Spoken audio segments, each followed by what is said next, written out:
Hello, I'm Charlie from Sanu Motors. Today we have a Golf Mark 4 car.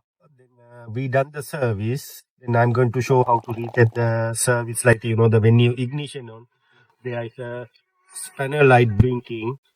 What we had to do couple of easy steps. Then after that, it will reset. What we had to do first, ignition off. Press and hold this button, and the same time you have to put the ignition on and the holding like a couple of seconds. Then after that, release this button and press it once, minute button, then it will reset. I'm going to demonstrate how to do it now.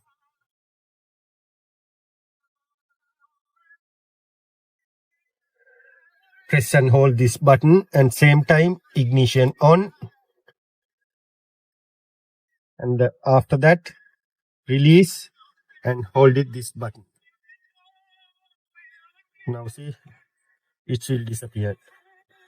That's the way we have to do the VW Golf service light reset. Thanks for watching.